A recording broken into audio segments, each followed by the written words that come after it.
Shalom, jemaat Tuhan dimanapun engkau berada, yang di rumah maupun yang di tempat ini, di gereja. Bersyukur dan mari kita berikan kemuliaan bagi Tuhan Yesus Allah yang dahsyat. Kita bersyukur pagi hari ini boleh bersama-sama kita beribadah di tempat ini. Dan juga mungkin Bapak Ibu saudara terkasih yang ada di rumah. Kita tahu bahwa hari ini, pagi hari ini hujan untuk Samarinda. Tapi kita berdoa supaya hadirat Tuhan boleh juga tercurah. Baik Bapak Ibu yang ada di rumah maupun yang ada di tempat ini, sama-sama kita beribadah, memuliakan nama Tuhan. Ada kuasa Tuhan yang dinyatakan dalam hidup kita, amin. Mari siapkan hati kita untuk menyembah, memuliakan nama Tuhan. Sungguh kami mengucap syukur Tuhan buat kasih setia Tuhan. Sungguh kami mengucap syukur buat kebaikan-Mu Tuhan. Kami percaya janji-Mu ya dan amin dalam hidup kami Tuhan. Ini hati dan hidup kami Bapa, persembahkan hanya kepadamu Tuhan. Kerinduan kami untuk menyembah, memuliakan nama Tuhan. Dan kiranya di tempat yang maha tinggi Kau melihat, menuntun kami, memulihkan, mengangkat kami Tuhan Yesus. Sehingga pagi hari ini Tuhan kami boleh bertemu muka dengan Engkau Tuhan. Biar hadirat Tuhan nyata saat kami memuliakan dan meninggikan nama Tuhan. Mari sembah Tuhan Yesus.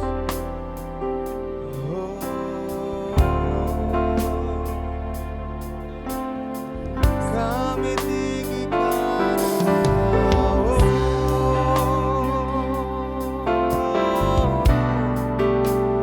Haleluya.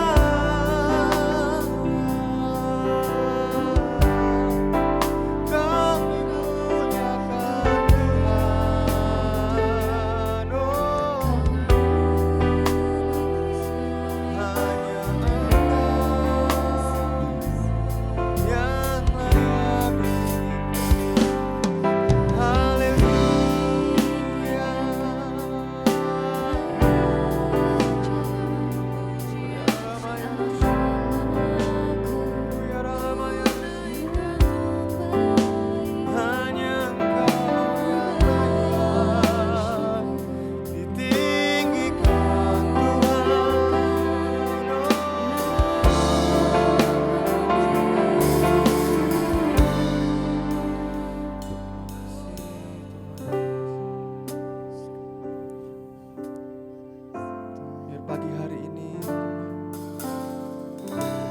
Kau puaskan hati dan jiwa kami Yesus. Terima kasih Yesus. Mari dengan segenap hati sama-sama katakan, seperti rusa rindu sungaimu, jiwaku rindu.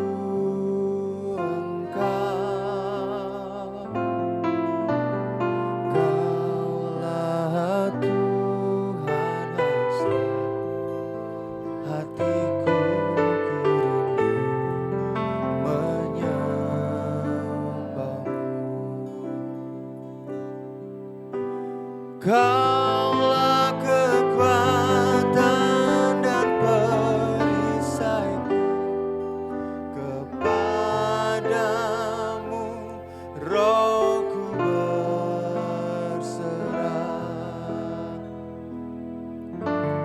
Kaulah Tuhan hasrat hatiku, ku rindu menyembah.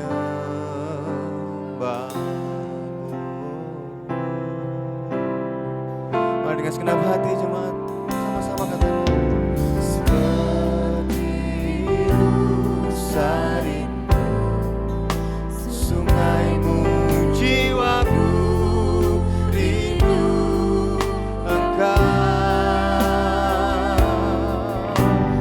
Kaulah Tuhan hasrat hatiku, ku rindu menyembah. Seperti rusa rindu, demikian hati kami merindukan. Seperti rusa rindu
apapun yang ada di dunia ini, hanya Yesus yang berarti sungguh dalam hidup kita.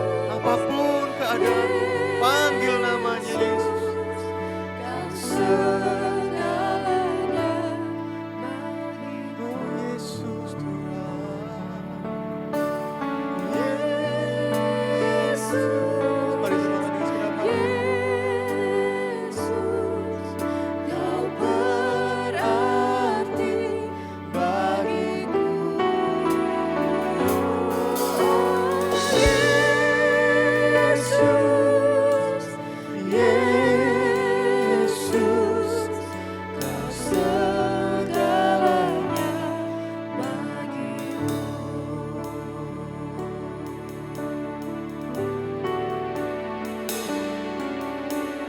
Seperti rusa rindu. Mari jemaat, biar hatimu yang meluap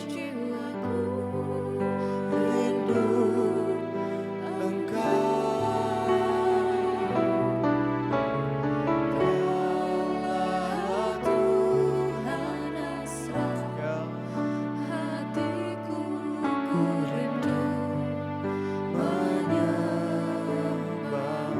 Mari sembah Tuhan, sembah Yesus. Ya, kami rindu hadirat-Mu nyata mengalir. Mari sembah.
cinta Tuhan sama-sama dengan segenap hati. Kebenaran-Mu itu bagianku. Kaulah yang ku pandang. Mari semua saya undang bangkit berdiri bersama-sama. Dengan segenap hati mari hormati Tuhan. Dengan suaramu, dengan pujianmu. Angkat hatimu tinggi-tinggi di hadapan Tuhan. Memuliakan-Mu, Bapa dan Raja. Kaulah segalanya.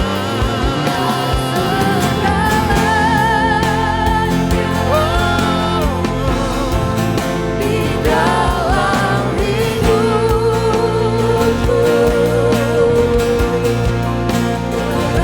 kerajaanmu, kebenaranmu itu bagianku. Kaulah yang ku pandang selama hidupku. Mengasihimu, memuliakan-Mu, Bapa dan Raja. Mengasihimu Tuhan, mengasihimu, mengasihimu, mengasihimu, sekali lagi mengasihimu Tuhan, mengasihimu, memuliakan-Mu, Bapa dan Rajaku. Bapa dan Rajaku, Bapa Engkau Raja kami, Bapa Engkau yang layak kita, Bapa Engkau Raja. Saudara dahsyat bagi Yesus Kristus, Raja kita, Bapa kita yang hidup. Haleluya. Amin. Saya bersyukur Tuhan, lebih lagi Tuhan bersorak bersukacita, mengekspresikan cinta kasih kami kepadamu. Terima kasih Tuhan, terpujilah nama-Mu. Haleluya, haleluya. Amin, amin. Saudara-saudara sekali lagi yang dahsyat bagi Yesus Kristus Tuhan. Yang di rumah juga bersukacita bersama-sama, amin. Sebelum kita melanjutkan, saya mau cek dulu nih yang di rumah. Yang di rumah, apakah suaranya jelas di gedung ini? Yang jelas boleh berikan jempolnya. Dan kami berharap baik cuaca yang kurang mendukung ini, Bapak Ibu yang di rumah bisa bersama-sama juga merasakan apa yang dirasakan di tempat ini, bersukacita dan hadirat Tuhan nyata atas tempat ini. Amin. Yang di gereja juga berikan sorak-sorai yang dahsyat bagi Yesus. Haleluya.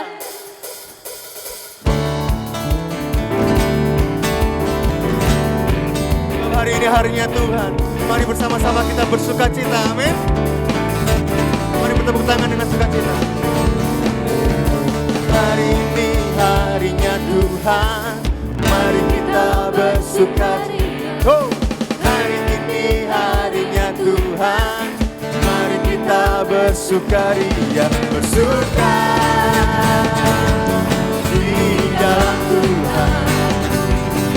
Bersuka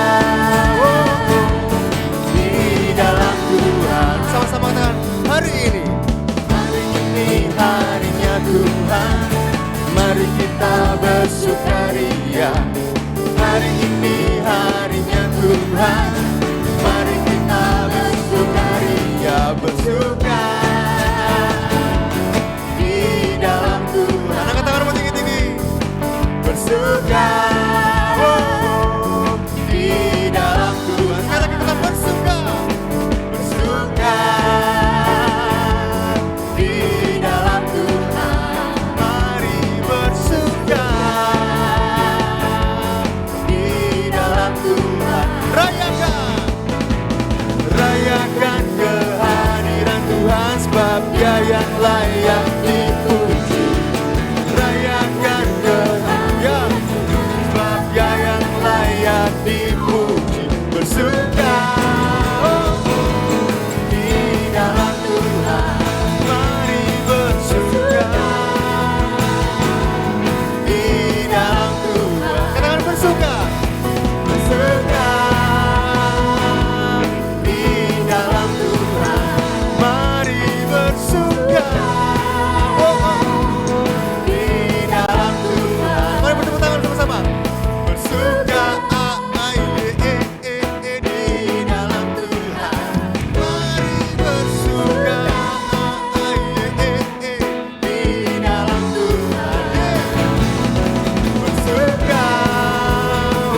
segala nama. Hari ini kami mau menaikkan setiap pujian kami di hadapan-Mu Tuhan. Haleluya. Katakan, nama di atas segala nama. Haleluya. Nama yang telah membebaskanku. Segala kuasa tunduk pada nama itu. Yesus Tuhan segala Tuhan. Katakan nama di atas segala nama. Nama di atas Segala nama. Nama yang telah membebaskanku. Segala kuasa tunduk pada nama itu. Yesus Raja segala raja. Engkau yang termulia, Engkau yang termulia di bumi di surga, termasyhur berkuasa selamanya. Kau yang berkuasa Tuhan, berkuasa di dalam segala hal. Ada kuasa dalam nama Yesusku. Ada kuasa dalam nama Yesusku. Haleluya.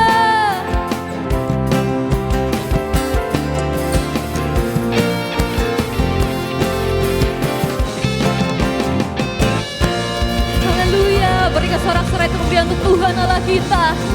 Haleluya. Silakan duduk. Bapak Ibu, terima kasih. Haleluya. Terima kasih Tuhan. Terimalah pengagungan kami yang kami naikkan dari tulus hati kami.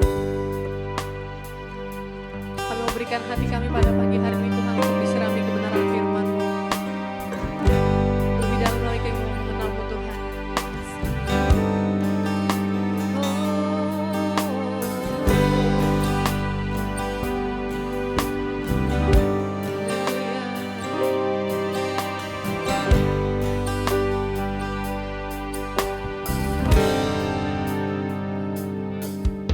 Bila ku buka mataku dan lihat wajah-Mu, ku terkagum. Bila ku lihat hidupku dan karya tangan-Mu, ku tersanjung. Karena semua yang baik dalam hidupku, itulah karya-Mu. Kau beri kesempatan yang, mari sama-sama katakan, dan ku ingin mengenal-Mu.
bersyukur kepada Tuhan buat hari yang luar biasa ini Tuhan.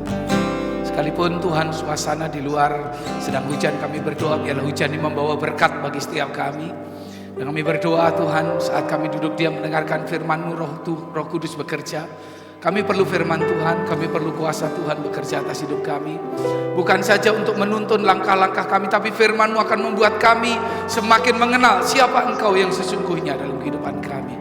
Urapi hamba-Mu dan urapi seluruh jemaat Tuhan yang mendengarkan firman Tuhan, baik yang datang beribadah di rumah Tuhan maupun kami yang sedang beribadah di rumah kami masing-masing, dan setiap anak-anak Tuhan yang mengikuti ibadah dari rumah secara online. Tuhan berkati jaringan internet yang kami gunakan, semua device yang kami pakai, Tuhan memberkati. Mari Tuhan berbicaralah, kami siap mendengarkannya di dalam nama Tuhan Yesus. Haleluya, haleluya. Mari sama-sama kita berkata amin, puji nama Tuhan.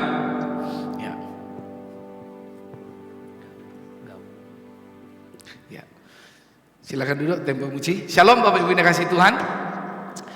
Shalom juga yang ada di rumah. Saya lihat kurang lebih ada sekitar 53 device yang sedang mengikuti ibadah pagi hari ini.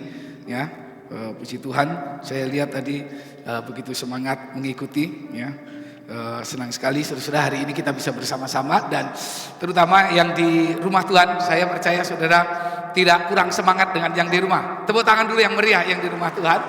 Ya, kita semua semangat. Bapak Ibu yang diberkati oleh Tuhan, hampir 3 bulan saya tidak berdiri di atas mimbar dan berkhotbah.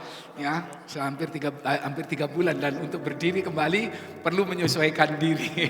Pada akhirnya perlu menyesuaikan diri, kan sudah 3 bulan enak, nyaman dengan kebaktian secara online, saudara menghadap laptop, menghadap kamera seperti itu. Nah, hari ini perlu penyesuaian kembali, dan saya berdoa juga bahwa saudara-saudara yang sudah mulai terbiasa dengan kebaktian online, nanti saatnya kalau saudara sudah vaksin, saudara sudah sehat, saya sarankan saudara yang di rumah, saudara bisa mengikuti ibadah kembali di rumah Tuhan. Ya, Tuhan memberkati kita semuanya. Baik, saudara-saudara yang diberkati oleh Tuhan.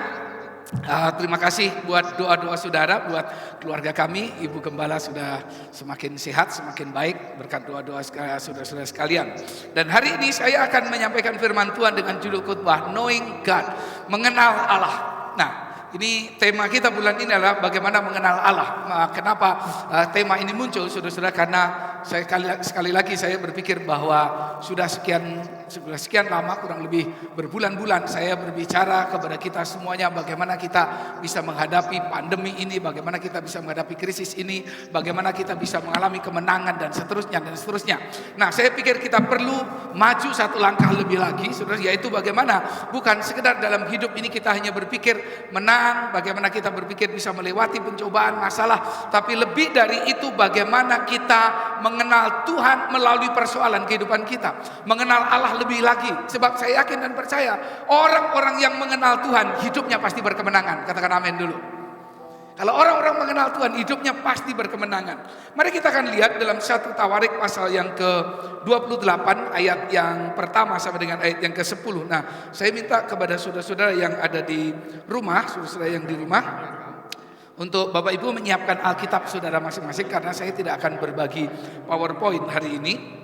Silakan saudara-saudara menyiapkan Alkitab saudara dan juga menyiapkan unsur perjamuan, karena sebentar kita akan masuk dalam perjamuan kudus. 1 Tawarik pasal yang ke-28 mulai ayat 1 sampai dengan ayat yang ke-10. Demikian firman Tuhan. Boleh saya minta yang di gereja, yang di rumah Tuhan, saudara membaca ayat yang kedua dan kita bergantian. Saya ayat pertama, saudara yang kedua. Keluarkan suara bersama-sama. Dan saudara yang di rumah juga bisa membaca, mengikuti demikian juga. Demikian firman Tuhan bagi kita. Daud mengumpulkan di Yerusalem segala pembesar Israel, yakni para kepala suku, para pemimpin rombongan orang-orang yang melayani raja, para kepala pasukan 1000 dan kepala pasukan 100, serta para kepala harta benda dan ternak kepunyaan raja dan anak-anaknya, bersama-sama mereka juga para pegawai istana dan para perwira dan semua pahlawan yang gagah perkasa. Ayat 2 silakan.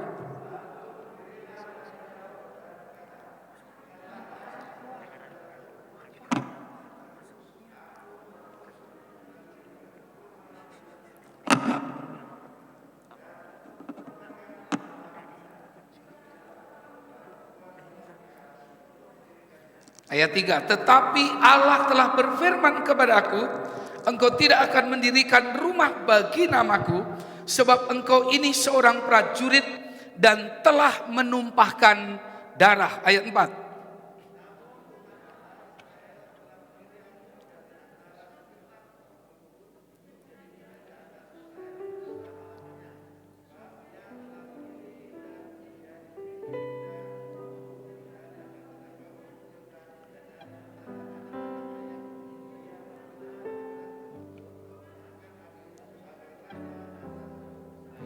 Dan dari anak-anakku sekalian, sebab banyak anak telah dikaruniakan Tuhan kepadaku. Ia telah memilih anakku Salomo untuk duduk di atas tahta pemerintahan Tuhan atas Israel. Ayat 6.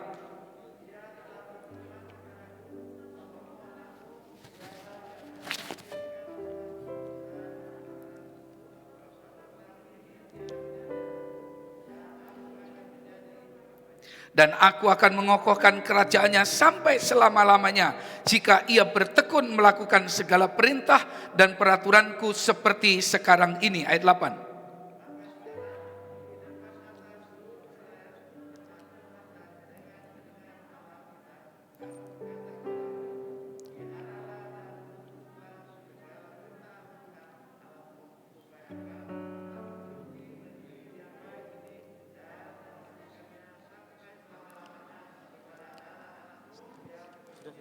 Dan engkau anakku Salomo, kenalah Allahnya ayahmu dan beribadalah kepadanya dengan tulus ikhlas dan dengan rela hati. Sebab Tuhan menyelidiki segala hati dan mengerti segala niat dan cita-cita. Jika engkau mencari Dia, maka Ia berkenan ditemui olehmu. Tetapi jika engkau meninggalkan Dia, maka Ia akan membuang engkau untuk selamanya. Ayat 10 sama-sama. Camkanlah sekarang, sebab Tuhan telah memilih engkau untuk mendirikan sebuah rumah menjadi tempat kudus. Kuatkanlah hatimu dan lakukanlah itu. Bapak Ibu, saudara-saudara yang diberkati oleh Tuhan. Ya, knowing God, mengenal Allah. Bagaimana kita mengenal Allah? Saudara, ada 3 cara bagaimana Anda dan saya bisa mengenal Allah. Ya, saya akan sebutkan 3 cara itu. Yang pertama dan paling utama adalah saudara bisa mengenal Tuhan melalui Alkitab. Katakan Alkitab. Jadi saudara-saudara, nggak ada orang di dunia, nggak ada orang Kristen, para teolog sarjana sekalipun, saudara-saudara, pendeta besar sekalipun, yang bisa mengenal Tuhan, bisa mengenal Allah tanpa Alkitab. Mengapa? Karena Alkitab adalah firman Tuhan. Alkitab adalah firman Allah. Alkitab itu dalam kitab 1 atau 2 Timotius pasal 1 ayat yang ke-16 dikatakan 3 ayat yang ke-16 dikatakan bahwa Alkitab itu tulisan Allah, tulisan yang diilhamkan. Diilhamkan itu berarti dinafaskan. Yang berikutnya, mengapa Anda dan saya bisa mengenal Tuhan? Yang pertama dan utama adalah melalui firman Tuhan. Karena Tuhan tidak pernah bertentangan dengan firman-Nya. Jadi kalau saudara-saudara, Bapak Ibu dikasihi Tuhan, ini menjadi ukuran bagi siapa saja. Ukuran bagi siapa saja. Kalau saudara mengaku mendengar suara Tuhan, lalu suara itu tidak sesuai dengan Alkitab, maka saya pastikan itu bukan dari Tuhan. Karena Tuhan gak pernah bertentangan dengan firman-Nya. Semua orang, gak ada orang yang pertama kali tiba-tiba langsung kenal Tuhan. Gak ada saudara pendeta-pendeta besar yang tiba-tiba langsung kenal Tuhan dengan begitu luar biasa.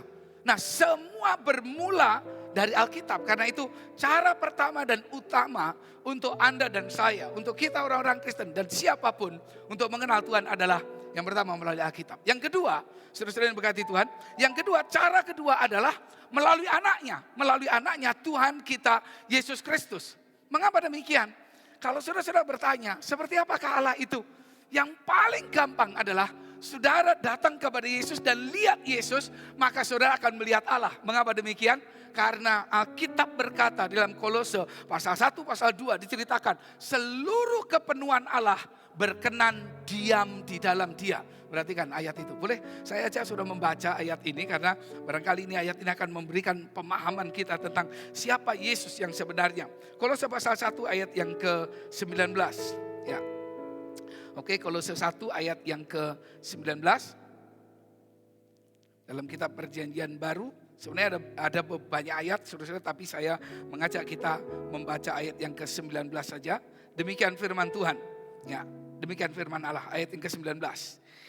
Karena, kalau ayat yang ke-18 saya bacakan, ialah kepala tubuh yaitu jemaat, ialah yang sulung yang pertama bangkit dari antara orang mati, sehingga ia yang lebih utama dari segala sesuatu. Ayat 19, karena boleh sama-sama, 1, 2, 3, ya.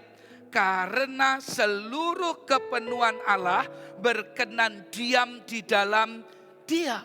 Jadi no exception, nggak ada pengecualian.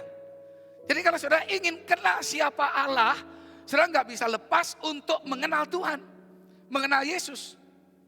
Kenapa? Karena seluruh kepenuhan Allah. Jadi nggak ada, ini bukan 99,9%, tapi ini 100% kepenuhan Allah berkenan diam di dalam diri Yesus Kristus.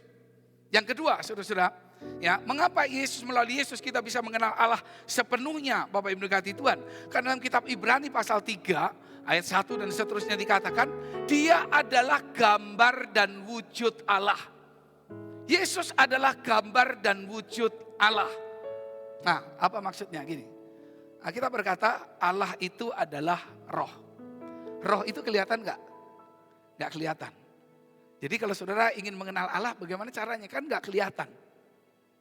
Karena nggak kelihatan, maka Dia datang menjelma menjadi manusia, berinkarnasi jadi manusia, mengambil rupa tubuh seorang manusia. Bahkan kitab Filipi berkata menjadi sama dengan manusia dan mengambil rupa seorang hamba. Dan kitab Ibrani mengatakan ia adalah cahaya kemuliaan Allah dan gambar wujud Allah. Jadi gambar wujud artinya itu adalah gambar yang nyata. Jadi kalau orang ingin kenal siapa Allah yang sesungguhnya, saudara-saudara, gak bisa lepas kita harus belajar dari Yesus. Kita harus berusaha mengenal siapa Kristus. Karena Dia adalah gambar wujud Allah. Allah gak kelihatan, Allah itu roh, tapi gambar wujudnya secara nyata dinyatakan dalam diri Kristus Yesus. Ini luar biasa. Kalau sudah semakin mengenal Kristus, semakin kenal Dia. Yang berikutnya, mengapa alasannya kalau kita kenal Yesus sama dengan kenal Allah? Yesus sendiri mengatakan, Bapak Ibu diberkati oleh Tuhan, aku dan Bapa adalah satu. Dalam kitab Yohanes dia berkata, aku dan Bapa adalah satu. Di dalam kitab Yohanes pasal yang ke-10 ayat 30. Lalu kemudian Yohanes pasal 1 ayat yang ke-18. Dia berkata dalam Tuhan bahwa siapa yang pernah melihat Allah? Enggak ada yang pernah melihat Allah. Tapi siapa yang pernah melihat anak, maka dia melihat Bapa. Dan itu berarti kalau kita semakin kenal siapa Yesus, berarti kita kenal siapa Tuhan kita. Amin. Jadi sederhana saudara-saudara yang dalam Tuhan. Ini baru dua. Yang pertama, cara pertama dan utama adalah melalui Alkitab. Makanya semua ukuran standar dalam segala hal, dalam kekristenan, semua ukuran terakhirnya di ultimate standar, semua ukuran standar terakhir di dalam kekristenan kita, baik bicara tentang iman, bicara tentang perilaku, moralitas, bicara tentang gaya hidup, bicara tentang apapun pelayanan dan semuanya, semua ukurannya adalah Alkitab, firman Tuhan. Yang kedua, caranya bagaimana kita mengenal Allah melalui Yesus, anaknya yang tunggal. Dan yang ketiga, bagaimana caranya kita mengenal Tuhan, mengenal Allah kita adalah melalui hubungan pribadi dan pengalaman-pengalaman hidup bersama dengan Tuhan. Jadi melalui pengalaman-pengalaman hidup, melalui peristiwa-peristiwa dalam kehidupan kita, sepanjang Anda berjalan bersama dengan Tuhan, maka Anda akan semakin mengenal siapa Allah. Bapak Ibu ini berkati oleh Tuhan, saya yakin dan percaya dalam masa pandemi ini sudah hampir 2 tahun ya, sudah hampir 2 tahun saudara-saudara yang kita jalani, kita lewati, ada banyak orang belajar tentang siapa Tuhan. Ada banyak orang mengerti tentang rencana Tuhan. Ada banyak orang mengerti tentang kebaikan Tuhan melalui pandemi ini. Ada yang sudah hampir mati, lalu kemudian diberikan kesempatan hidup lagi. Ada yang udah gak berdaya, saudara Tuhan, udah give up, sudah pamit sama keluarga, udah pesen ini itu dan lain sebagainya. Lalu Tuhan hidupkan lagi dan dia melihat kebesaran Tuhan. Dia melihat kuasa Tuhan bekerja, dia lihat mujizat Tuhan dinyatakan. Amin. Saya boleh bersaksi sedikit Bapak Ibu diberkati Tuhan. Saya bersaksi karena semua sudah lewat, sudah saya lewati. Ya. Pada waktu anak saya sakit, lalu kemudian harus dibawa ke rumah sakit, saudara. Saya bawa ke rumah sakit, lalu dokter mengatakan, Pak kita coba dulu dikasih obat. Lalu saudara kasih obat yang obat paten. Lalu kemudian pulang, nanti tunggu 1 minggu ada perubahan enggak. Setelah 1 minggu sudah enggak ada perubahan. Katanya semakin sakit, jadi dipakai gerak sakit. Pakai minum air putih sakit. Lalu kemudian saya sepakat dengan istri, udah kita bawa ke rumah sakit, langsung bawa baju semuanya. Langsung suruh bawa pakaian, semua baju semuanya. Karena ini pasti akan oknam. Saudara-saudara yang berkati Tuhan, lalu kemudian kita sepakat kita bawa anak ini. Tadinya dia enggak mau, anak saya enggak mau. Lalu kemudian kita bawa ke rumah sakit, lalu dokter mengatakan, saudara-saudara, Pak, ini ada unsur depresinya. Kaget saudara. Unsur depresi karena apa? Karena terlalu banyak tugas di dalam sekolah. Sampai dia berangkat ke rumah sakit, dia bawa laptop, saudara. Dia bawa buku setebal ini, bawa saudara-saudara mengasihi Tuhan. Dan dalam keadaan sakit dia masih belajar mengerjakan tugas. Saya bilang, Dek udah, Pak nanti kalau saya tunda, kalau saya pulang dari rumah sakit, maka tugas saya akan numpuk banyak banget. Sampai dokternya bilang, sudahlah gak apa-apa, udah biarin aja. Karena terlalu mikir, setiap hari itu tidur rata-rata di atas jam 12 malam. Karena kejar tugas. Jadi selama masa online itu justru gila-gilaan. Bapak Ibu berkati Tuhan, lalu kemudian setelah nunggu hasil endoskopi, dia mengalami GERD, mengalami peradangan lambung yang cukup parah. Hampir semuanya itu, gambarnya itu merah semuanya. Lalu saudara-saudara yang berkati Tuhan, udah 1 minggu berjalan, lalu dokter izinkan pulang. Setelah izinkan pulang, Pak tolong diurus administrasinya. Iya, saya urus administrasi, saudara Tuhan. Nah saya pikir kan di dalam rumah sakit itu hitung-hitung cuma sekitar 6 hari, totalnya 6 hari. Saudara. Lalu begitu cek semuanya kaget karena apa saudara Tuhan. Tagihan totalnya itu, angkanya saudara muncul itu hampir 27 juta. Wah kaget saya. Biasanya gak sampai segede itu saya pikir. 27 juta. Lalu bagaimana? Nah lalu telepon ke pihak asuransi. Dan asuransi cover saudara. Asuransi cover 12 juta. Lalu kemudian pulang masih harus ada tambahan obat dan lain sebagainya. Total habis sama sebelumnya. Itu hampir sekitar 30 juta sekian. Wah dari mana ini? Tapi saya kasih tahu, saya mengenal Tuhan akhirnya. Bahwa Tuhan itu sungguh teramat baik dari selama-lamanya sampai selamanya teramat baik.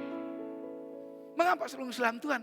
Karena sebenarnya pada waktu itu saya sudah siapkan uang untuk bayar semester dari anak saya yang kuliah di Untar. Ya si Endian nomor 2 dan juga kuliah anak saya yang di sekolah kitab di Harvest Theological Seminary saudara Tuhan. 2 anak semesternya bareng. Jadi saya sudah siapkan. Sekian puluh juta saya sudah siapkan untuk bayar semesteran mereka. Nah, kekasih Tuhan, pada waktu itu saya akhirnya bilang gini, Dek sebentar ya uangnya pinjem dulu untuk bayar adik di rumah sakit.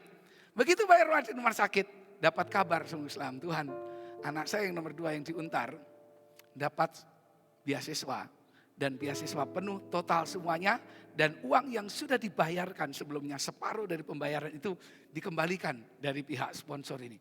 Dikembalikan. Jadi akhirnya Tuhan cukupkan semuanya dan saya nggak perlu khawatir sebab saya tahu dalam keadaan seperti apapun Tuhan sanggup memelihara hidup kita. Katakan amin. Dan saya hari ini senang karena saya melihat Tuhan selalu tepat waktu. Dan saya tidak khawatir selama Tuhan. Saya bersyukur anak saya sudah dapat ranking 1 di Untar, jurusan psikologi 2 kali cum laude. Saudara akhirnya dia sponsor melihat ini. Udah ini ada anaknya pada mantau langsung aja diterima. Kemudian langsung dibiayai full sponsor, full scholarship Islam Tuhan. Dan saya bersyukur Tuhan mengatur sedemikian rupa. Tuhan menolong sedemikian rupa dan melalui hubungan pribadi dan pengalaman-pengalaman hidup kita semakin mengenal siapa Tuhan kita. Katakan amin. Nah, Bapak Ibu saudara yang berkati Tuhan. Nah, ketika kita kemudian membaca ayat teks tadi, saudara-saudara, Daud berpesan kepada Salomo, kenalah Allahnya ayahmu. Itu berarti Allahnya Daud sama dengan Allah kita, yaitu Allah Israel, Allah Yahweh yang kita kenal. Kenalah Allahnya ayahmu. Dan mengenal itu berarti, mengenal Allah itu berarti yang pertama mengenal keberadaannya. Mengenal keberadaannya. The existence of God. Keberadaan Tuhan. Memang kalau ditanya sudah keberadaan Tuhan. Tuhan ada di mana? Tuhan itu terlalu maha besar. Dia memenuhi segala sesuatu. Dan segala sesuatu ada di dalam dia. Pertanyaan menariknya. Hari ini Ketika saya berkata, mengenal keberadaannya, di manakah dia hari ini berada dalam hidup saudara? Adakah ia ada dalam kehidupanmu? Adakah ia ada dalam hatimu? Adakah ia dalam keluargamu? Adakah ia dalam pekerjaanmu, dalam bisnismu, dalam usahamu? Mari kita belajar mengenal Tuhan berarti mengenal keberadaannya. Adakah dia ada di dalam gereja kita ini? Adakah ia ada di dalam pelayanan kita? Adakah ia ada di dalam masa depan kita? Mengenal Allah berarti mengenal keberadaannya. Adakah ia ketika engkau ada dalam masalah? Adakah ia ada dalam masalahmu? Dan saya telah melihat Tuhan hadir di tengah-tengah masalah yang kita hadapi. Katakan amin. Saudara yang berkati oleh Tuhan. Adakah ia hadir dalam pergumulanmu? Di manakah Allah? Yang kedua, saudara Tuhan, mengenal Allah berarti mengenal pribadinya, mengenal karakternya. Dan nanti dalam minggu-minggu ke depan, saya akan bicara tentang the greatness of God. How great is our God? Bagaimana kebesaran Tuhan, ini bicara tentang karakter-karakter Tuhan. Tentang atribut-atribut Tuhan. Tapi saya akan bahas minggu yang akan datang, saudara Tuhan. Seperti apakah Allah itu? Apakah sekedar saudara Tuhan, Yesus Tuhan dan kemudian selesai? Dia adalah Raja lalu kemudian selesai seperti itu. Bapak Ibu berkati Tuhan. Betapa luar biasa ini kebesaran Tuhan. Dan kalau saya secara ringkas dapat mengatakan kalau sudah ingin melihat kebesaran Tuhan yang luar biasa itu bisa nampak dalam 5 hal. Yang pertama dari pribadinya. Pribadinya yang luar biasa. Dia jauh ada dalam luar pikiran kita. Lalu yang kedua, saudara Tuhan, dari mana kita bisa mengenal Dia? Yang kedua, saudara Tuhan, kita mengenal kebesarannya dari karya keselamatan di atas kayu salib. Dari karya keselamatan di atas kayu salib kita bisa mengenal kebesaran Tuhan yang maha dahsyat, yang luar biasa. Lalu kemudian dari mana kita bisa mengenal Dia? Kebesaran Dia. Dari ciptaan alam semesta sampai hari ini, saudara Tuhan, belum ada ilmuwan yang bisa menghitung jumlah bintang. Ini sederhana aja. Yang belum bisa menghitung saudara berapa luas alam semesta ini. Di satu galaksi aja nggak bisa menghitung. Kita berada di galaksi, ada yang tahu? Galaksi apa di mana kita berada? Hah? Bima Sakti. Galaksi terdekat apa namanya? Dengan Bima Sakti? Galaksi Andromeda. Kemudian ada galaksi-galaksi yang lain. Dan saudara, apa itu galaksi? Galaksi adalah kumpulan miliaran bintang. Itu miliaran. Nah, Anda bayangkan ya. Saudara kalau naik pesawat tuh begitu naik, bawah udah gak kelihatan. Saudara melihat rumah yang tadinya kelihatan gede di dalam rumah. Begitu Anda naik, makin kecil, makin kecil, makin kecil. Nah, Anda bayangkan kalau saudara dilihat dari jauh, gak ada apa-apanya, gak kelihatan apa-apanya. Maka betapa besarnya Tuhan, luar biasanya Tuhan itu.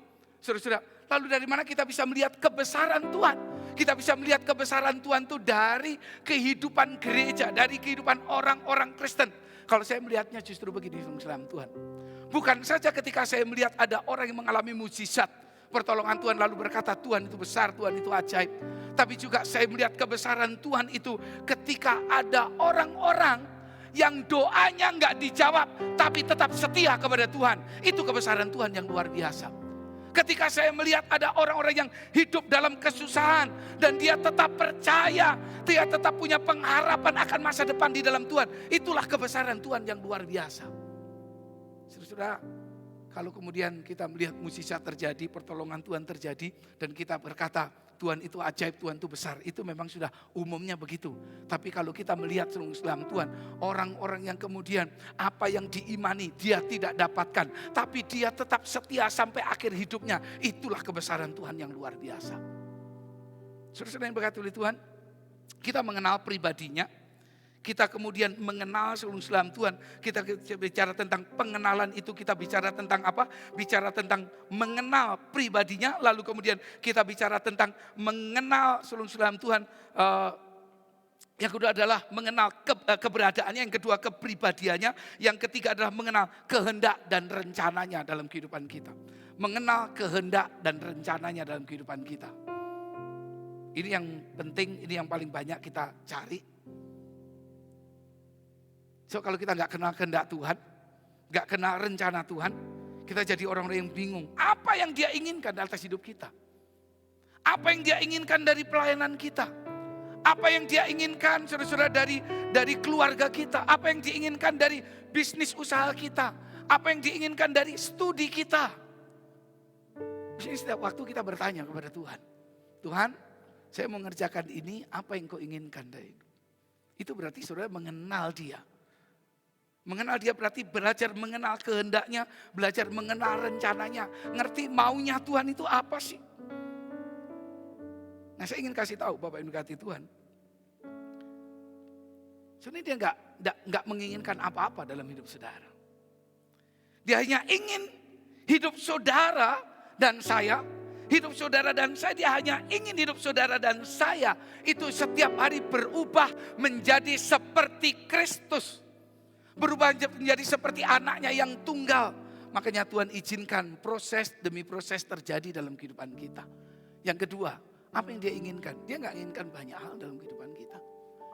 Dia enggak inginkan apa yang Anda miliki. Sama sekali dia tidak menginginkan apa yang Anda miliki. Karena apa yang Anda miliki semua dari Tuhan. Amin. Dia enggak mengingini apa yang Anda miliki. Karena semua datangnya dari Tuhan. Makanya Ayub berkata, Tuhan yang memberi, Tuhan yang mengambil, terpujilah nama Tuhan. Dia sadar semua dari Tuhan. Lalu apa-apa yang dia inginkan? Dia hanya inginkan saudara dan saya hidup selamat sampai kekekalan. Katakan amin. Bapak Ibu saudara yang diberkati oleh Tuhan. Dia ingin saudara dan saya. Yang pertama menjadi seperti Kristus. Yang kedua saudara dan saya diselamatkan. Dan oleh karena itu Tuhan izinkan proses demi proses, ujian demi ujian. Saudara-saudara Tuhan agar iman kita menjadi semakin murni sedemikian rupa. Nah, dari teks ini, dari teks yang baru saja kita baca, saudara-saudara, kita akan menemukan 3 gambaran. Saya nggak akan banyak-banyak bicara di sini. Tapi 3 gambaran yang luar biasa ini tentang siapa Allah. Ini baru kita bicara satu teks ini. Ya. Yang pertama, saudara-saudara, ketika kemudian Daud itu satu waktu begini. Daud satu waktu berkata gini kepada prajurit-prajuritnya, kepada pemimpin-pemimpin Israel mengatakan gini. Aku tinggal dalam rumah yang terbuat dari pohon aras. Artinya gini, aku tinggal dalam rumah yang bagus. Tetapi tabut Tuhan tinggal di dalam tenda.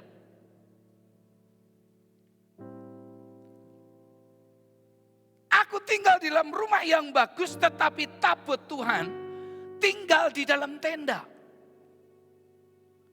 Lalu dia punya ikhtiar, dia punya hati. Dan berkata, karena itu saya ingin mendirikan rumah bagi tabut perjanjian Tuhan. Supaya tabut perjanjian itu tidak tinggal di dalam tenda. Bapak Ibu saudara yang diberkati oleh Tuhan. Tapi apa kata Tuhan? Daud, setelah dia share berbagi, saudara, Tuhan bilang gini, Daud, kamu gak akan boleh membangun rumah ini, rumah Tuhan ini. Kenapa? Karena kamu seorang prajurit dan kamu menumpahkan banyak darah. Lalu Daud bertanya, Tuhan siapa yang akan membangun kalau begitu? Saya punya kerinduan bahwa akan ada bangunan rumah Tuhan yang megah, yang luar biasa.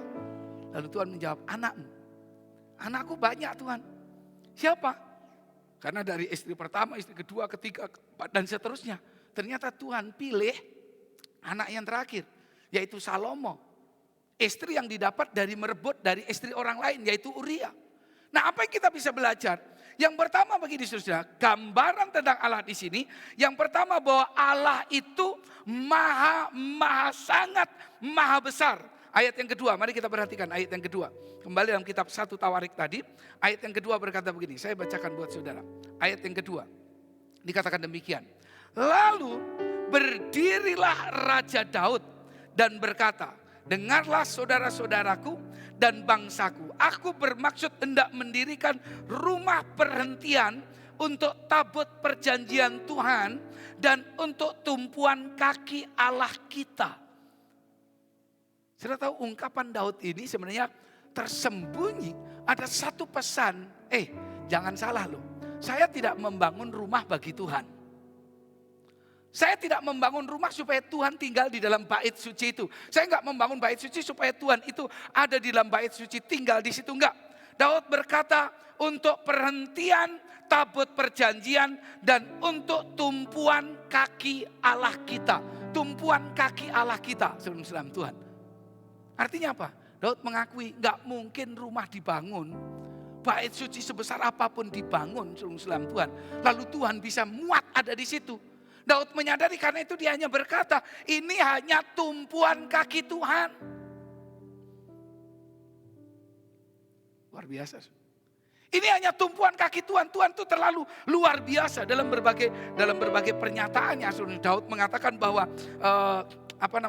rumah itu, saudara Tuhan, dikatakan bagaimana mungkin aku bisa membangun rumah itu, sedangkan segala langit, di atas segala langit aja nggak akan bisa menampung Allah.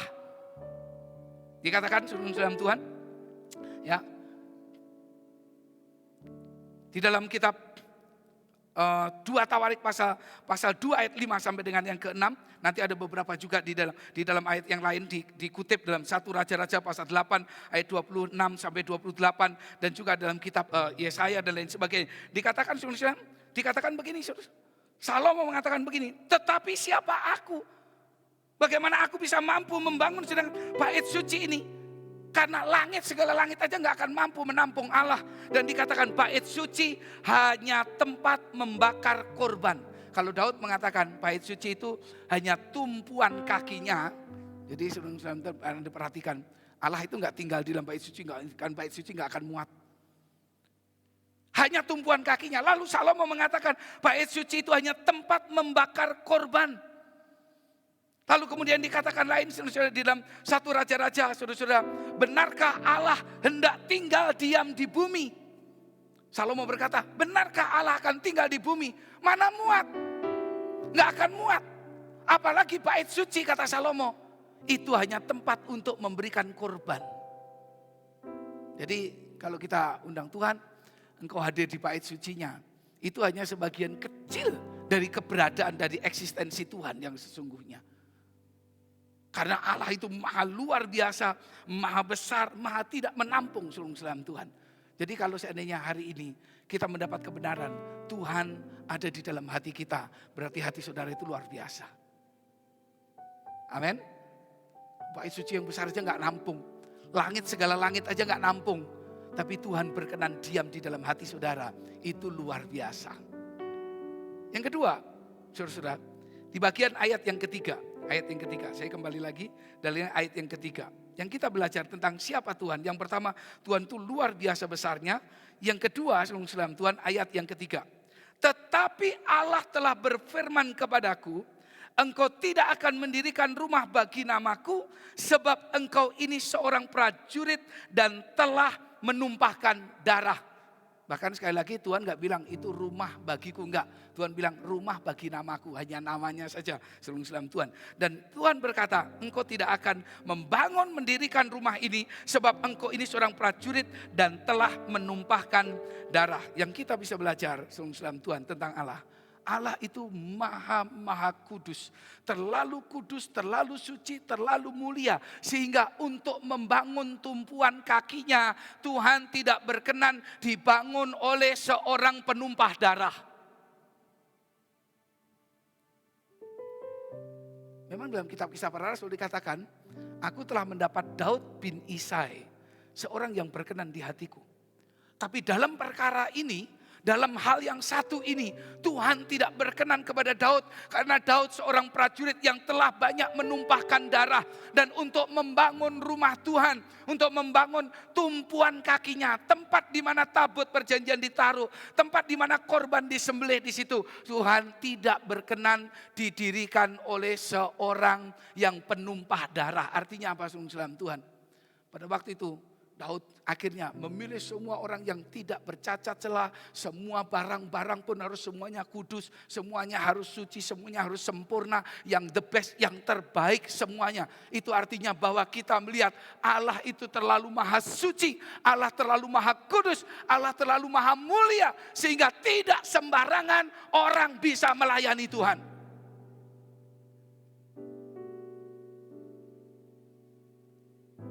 Amin.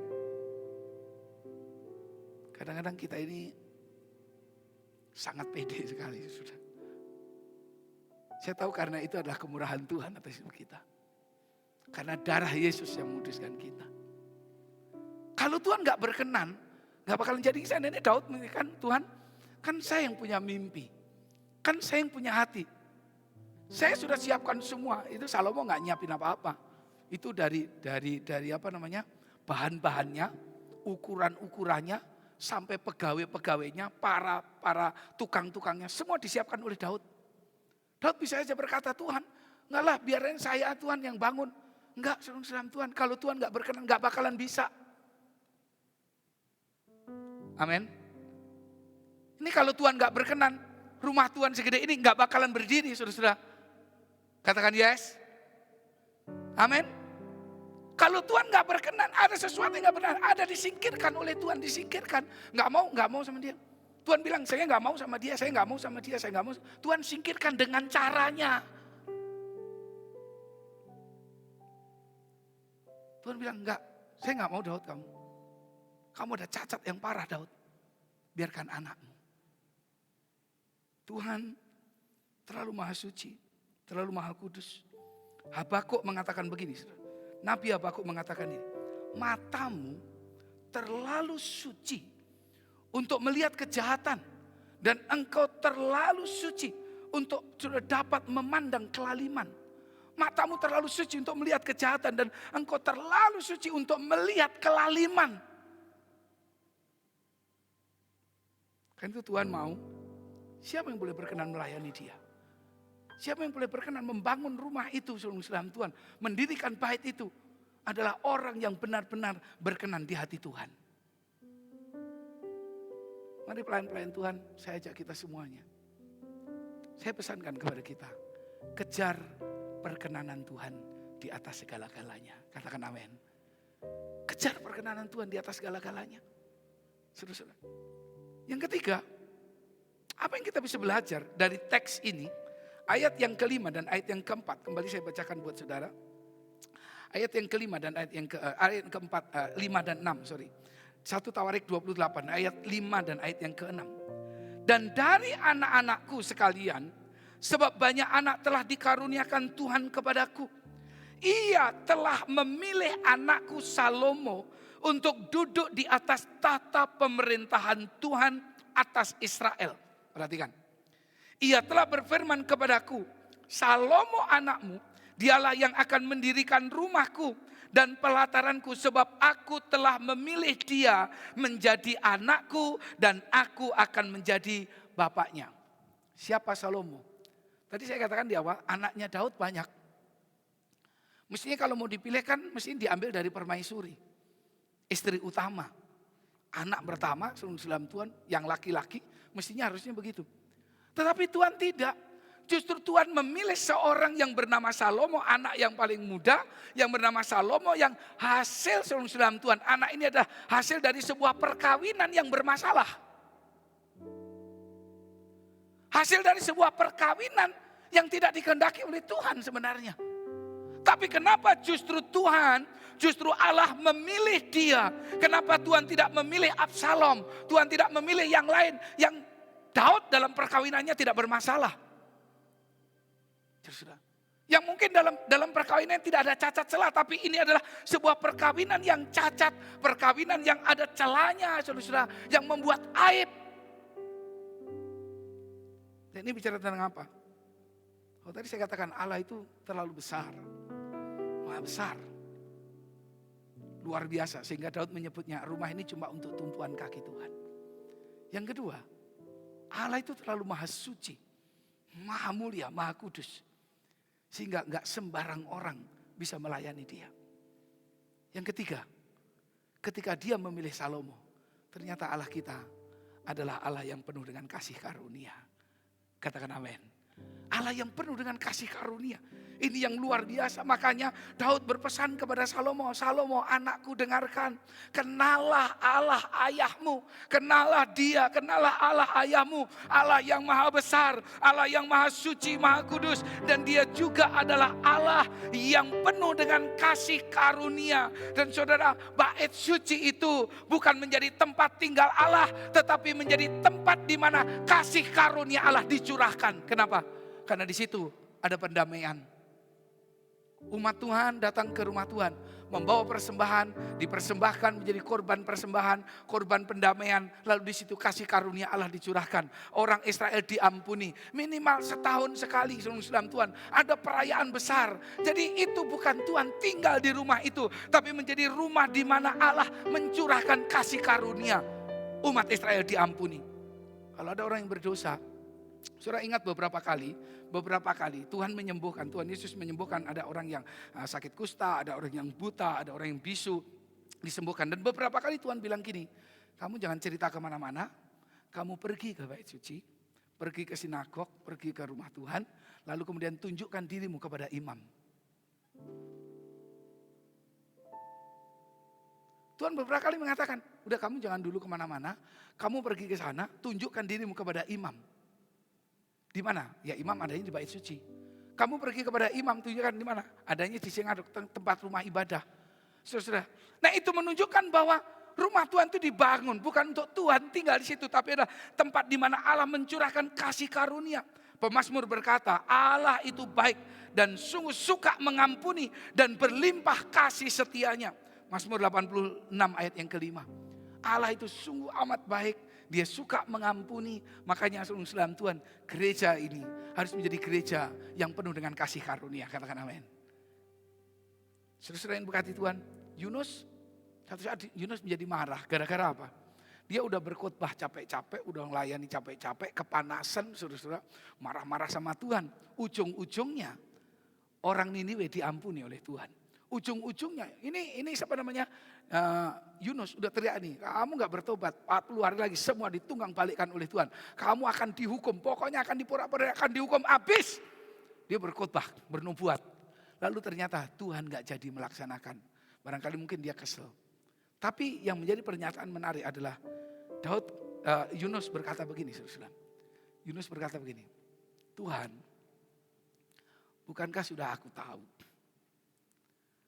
Engkau pasti akan mengampuni bangsa ini. Kenapa? Karena Engkau adalah Allah yang penyayang. Engkau adalah Allah yang penuh kasih karunia. Engkau adalah Allah yang suka mengampuni. Engkau Allah yang menyesal karena rancangan-rancangan akan hukuman. Karena itu Tuhan, aku dari kemarin udah gak mau datang ke Niniwe. Kenapa? Yunus tahu. Yunus mengerti bahwa Allah itu penuh dengan kasih karunia. Jadi saya yakin dan percaya siapapun kita, dosa seperti apa yang kita pernah lakukan, masa lalu kelam seperti apa yang kita punya, kasih karunia-Nya cukup bagi kita. Katakan amin. Saudara yang berkati oleh Tuhan. Jadi luar biasanya saya melihat tadi di bagian kedua, Allah itu maha kudus, maha suci, luar biasa dan gak sembarangan. Tapi pada waktu yang lain, Tuhan menunjukkan kasih karunia yang luar biasa. Daud, kamu gak boleh. Tapi ini sebagai bukti aku penuh kasih karunia kepadamu.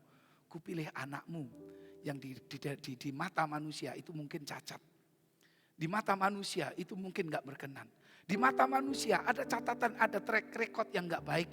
Tapi kalau Tuhan mencurahkan kasih karunia-Nya, siapapun bisa dipakai Tuhan. Katakan amin. Amin. Jadi saudara yang berkati oleh Tuhan.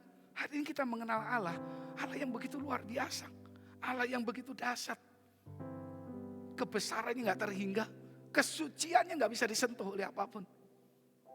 Sampai kalau Tuhan hadir, saya gak tahu kehadirannya itu berapa persen. Sudah di Gunung Sinai, udah pesen nih. Jangan ada binatang atau manusia yang menyentuh kaki gunung Tuhan. Jadi Gunung Sinai disebut gunung Tuhan. Jangan ada, sebab kalau ada sampai menyentuh, maka dia pasti dilempari dengan batu sampai mati. Begitu suci, begitu kudusnya Tuhan. Tapi kemudian di sisi yang lain, Tuhan kita adalah Tuhan yang penuh dengan kasih karunia. Sehingga yang rusak gak semakin dihukum. Yang gagal gak dihukum. Yang jatuh gak semakin ditekan. Tapi Tuhan pulihkan dan Tuhan memakai hidup kita. Kasih tepuk tangan yang meriah buat Tuhan. Sesuai yang berkati oleh Tuhan. Saya akan tutup dengan begini. Pentingnya pengenalan itu bagi kita. Apa sih pentingnya pengenalan itu bagi kita? Bapak Ibu saudara yang berkati Tuhan. Yang pertama gini. Tanpa mengenal Allah sesungguhnya engkau gak tahu tujuan hidupmu kemana. Kalau saudara dan saya gak mengenal Tuhan, kita gak akan pernah tahu tujuan hidup kita ini kemana. Dan saya dapat katakan semuanya bisa menjadi sia-sia kalau kita tidak mengenal Allah. Karena muara dari kehidupan kita, muara dari pelayanan kita, muara dari keluarga kita, muara dari semua kehidupan kita, itu adalah ujungnya Tuhan. Alkitab berkata, semua dari Dia, oleh Dia, dan kepada Dia. Jadi muara hidupmu, muara pelayananmu, muara gereja kita, muara keluarga kita. Kalau Anda keluarga Kristen, semuanya pasti kepada Tuhan. Tapi kalau kita nggak mengenal Tuhan, maka semua menjadi sia-sia. Itu yang pertama, pentingnya bagi saudara dan saya untuk mengenal Tuhan. Makanya kemarin, kalau nggak salah minggu yang lalu, Pastor Leon mengutip satu ayat dalam kitab Hosea pasal yang ke-4 ayat yang ke-6. Saudara-saudara, umatku binasa karena tidak mengenal Allahnya. Jadi ternyata kita sudah selama ini sibuk-sibuk, selama ini kita repot-repot, kita capek-capek beribadah ikut Tuhan. Ternyata kita nggak kenal Tuhan, muaranya kagak ketemu. Itu pastikan setiap orang Kristen, setiap pelayan Tuhan, siapapun kita sebelum Islam Tuhan, berusahalah mengenal Tuhan. Seperti pesan Tuhan, umatku binasa karena tidak mengenal Allahnya.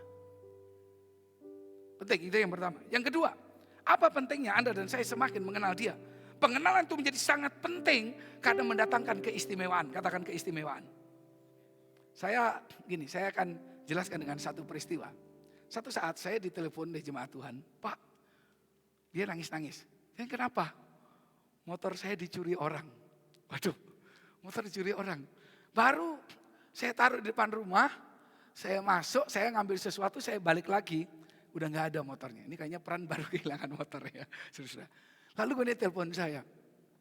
Bisa ke rumah gak Pak? Ya saya datang ke rumah. Terus gimana? Saya mau lapor ke polisi takut. Jadi,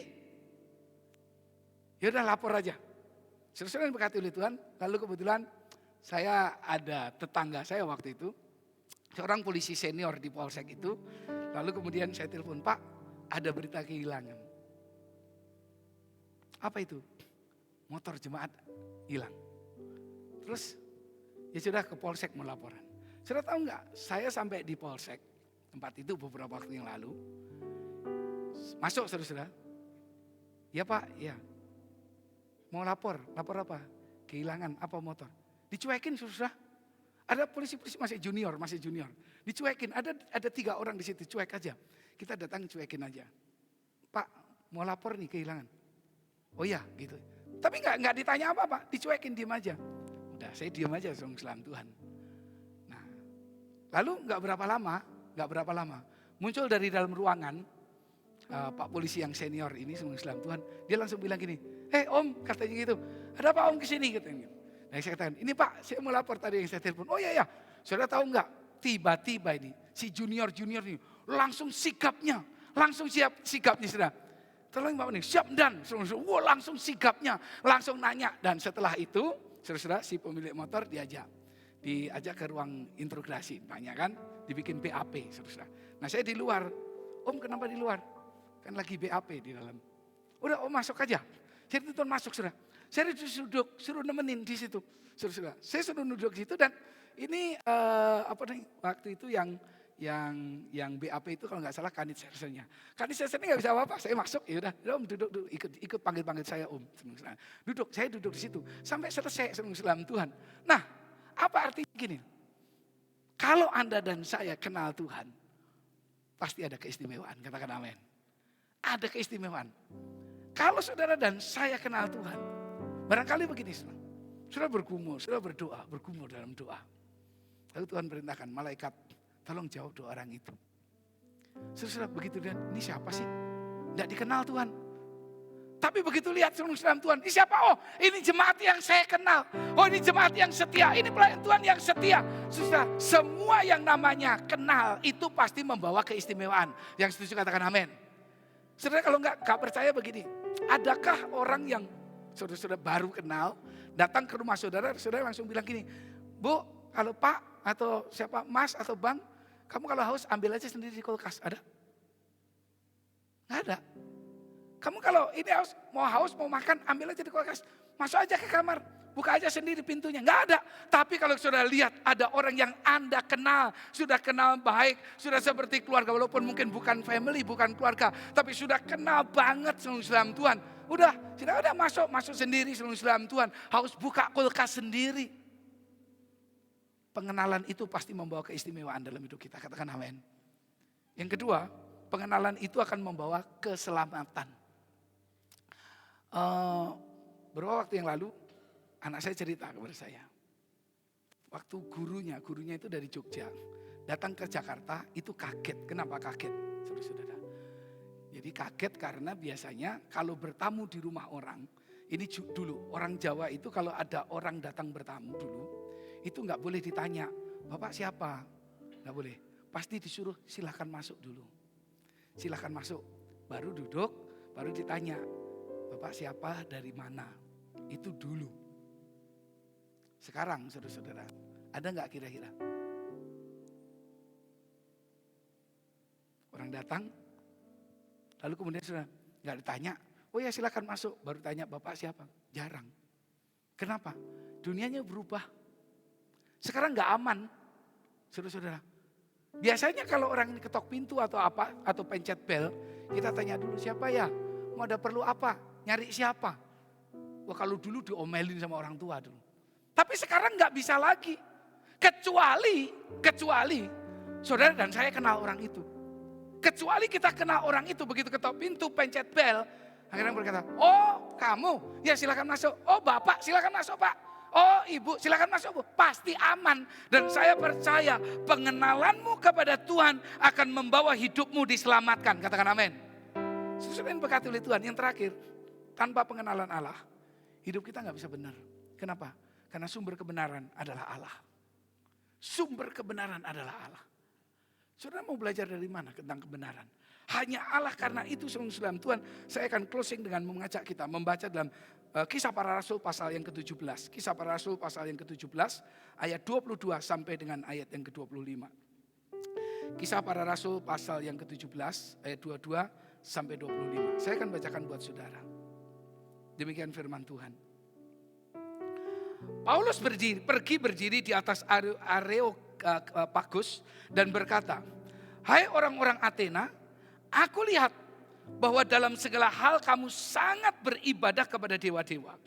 Sebab ketika aku berjalan-jalan di kotamu dan melihat-lihat barang-barang pujaanmu, aku menjumpai juga sebuah mezbah dengan tulisan, kepada Allah yang tidak kami kenal. Perhatikan, kepada Allah yang tidak kami kenal. Apa yang kamu sembah tanpa mengenalnya, itulah yang kuberitakan kepadamu. 24. Allah yang telah menjadikan bumi dan segala isinya. Ia yang adalah Tuhan atas langit dan bumi.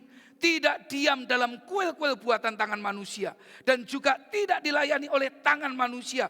Seolah-olah ia kekurangan apa-apa. Karena dialah yang memberikan hidup dan nafas dan segala sesuatu kepada semua orang. Anda dan saya pertama gak akan bisa mengenal kebenaran tanpa mengenal siapa Allah. Gak bisa hidup benar tanpa mengenal Allah. Yang kedua, Anda dan saya tidak bisa beribadah tanpa mengenal Dia. Ini orang-orang Yunani, orang-orang yang dijumpai oleh Paulus adalah orang-orang yang rajin beribadah kepada dewa-dewa.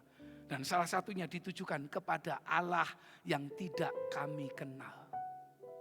Artinya apa? Beribadah kepada Allah yang tidak dikenal, gak akan pernah sampai ibadahmu. Gak akan pernah sampai ibadah kita. Dan ketika Anda dan saya beribadah kepada Dia, saudara-saudara yang dikasihi oleh Tuhan, sekali lagi Tuhan, firman Tuhan berkata, dan juga tidak dilayani oleh tangan manusia, seolah-olah ia kekurangan apa-apa. Karena Dialah yang memberikan hidup dan nafas dan segala sesuatu kepada semua orang. Dan ketika kita datang beribadah kepada Tuhan, jangan pernah berpikir bahwa Tuhan menginginkan sesuatu dalam hidup kita. Jangan pernah berpikir kalau Tuhan ditinggikan itu karena Dia butuh pujian kita. Kalau kita mau puji Tuhan, jangan pikir bahwa Tuhan butuh pujian kita, enggak. Kalau Tuhan kita sedang menyembah Tuhan, jangan berpikir bahwa Tuhan butuh sesembahan kita, enggak. Saya kasih tahu, Tuhan itu sempurna dan Dia tidak butuh apa-apa dari luar dirinya. Lalu Pak, kenapa kita menyembah Dia? Pertama, karena Dia memang layak disembah. Kalau saudara nggak mau sembah, kalau saudara nggak mau memuji Dia, Tuhan bilang, Tuhan akan bangkitkan batu-batu, pohon-pohon untuk memuji Dia. Gampang. Yang kedua, Mengapa kemudian kita datang beribadah? Kalau Tuhan gak perlu sesembahan kita, Tuhan gak perlu pujian, pengagungan kita. Lalu kenapa kita datang di rumah Tuhan memuji, memuliakan nama Tuhan? Saya kasih tahu, karena Anda dan saya butuh Dia. Katakan amin. Kita butuh Dia. Dia gak butuh apa-apa dari luar dirinya. Dia kausa prima, Dia penyebab utama yang tidak disebabkan oleh apapun juga. Karena itu mari kita datang kepada Tuhan. Bukan karena Tuhan kita anggap perlu pujian kita. Perlu pelayanan kita, perlu apa-apa dari kita, enggak. Tapi sebaliknya, karena kita yang butuh Tuhan. Dan ketika engkau mengenal Dia, engkau akan dapat keistimewaan dari Dia. Ketika engkau mengenal Dia, engkau akan dapat keselamatan dari Dia. Ketika engkau mengenal Dia, engkau akan dapat hidup yang benar di hadapan Dia. Mari kita tundukkan kepala, kita renungkan firman-Nya. Haleluya. Kita naikkan pujian yang terakhir tadi, rapnya saja. Haleluya. Dan ku ingin mengenal Tuhan lebih dalam dari semua yang ku kenal. Ada kasih yang mengelilingimu, ku ada untuk menjadi penyembahmu. Ingin mengenalmu Tuhan lebih dalam dari semua yang ku kenal. Tiada kasih yang mengelilingimu, ku ada untuk menjadi penyembahmu. Dan ku ingin mengenalmu, ingin mengenalmu Tuhan lebih dalam dari semua yang ku kenal. Tiada kasih yang mengelilingimu, ku ada untuk menjadi penyembahmu.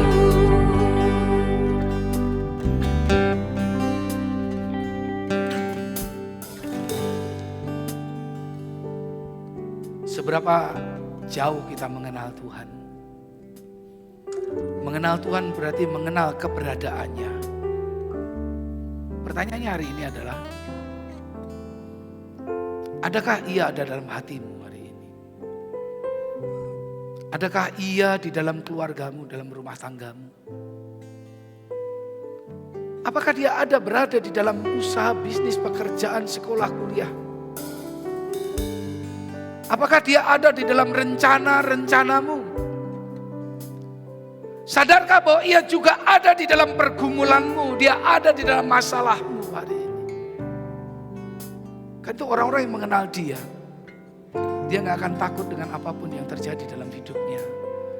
Sebab dia tahu Allah memenuhi segala sesuatu, hadir dalam segala sesuatu, dan segala sesuatu ada di dalam Dia. Mengenal Dia berarti mengenal kepribadiannya. Mengenal pribadinya yang luar biasa. Dia Allah yang maha besar. Dia Allah yang maha kudus, maha suci. Dan Dia kepada orang-orang yang tidak berkenan maka Dia akan singkirkan. Tapi Dia juga adalah Allah yang penuh dengan kasih karunia. Allah yang penuh dengan kemurahan. Allah yang penuh dengan belas kasihan, Allah yang penuh dengan pengampunan, karena kasih karunia-Nya sungguh tidak terbatas. Itu hari ini hiduplah di dalam kasih karunia-Nya. Mengenal Dia berarti mengenal setiap kehendak-Nya. Mengenal Dia berarti mengenal rencana-rencananya. Mengenal Dia berarti memahami apa yang Tuhan mau dalam hidup. Sudahkah kita bertanya kepada Tuhan dalam semua hal dalam kehidupan kita? Apa yang Tuhan mau dalam hidup kita? Selama ini kita hanya mengatakan, Tuhan saya mau ini, saya mau itu. Tuhan saya ingin ini, saya ingin itu. Tapi saatnya kita perlu duduk diam dan berkata kepada Tuhan, Tuhan, apa yang Kau mau dari hidupku? Apa yang Kau mau dari usahaku ini Tuhan? Apa yang Kau mau dari apa yang Kau miliki? Tuhan, apa yang Kau mau dari semua yang ada padaku? Apa yang Kau mau Tuhan?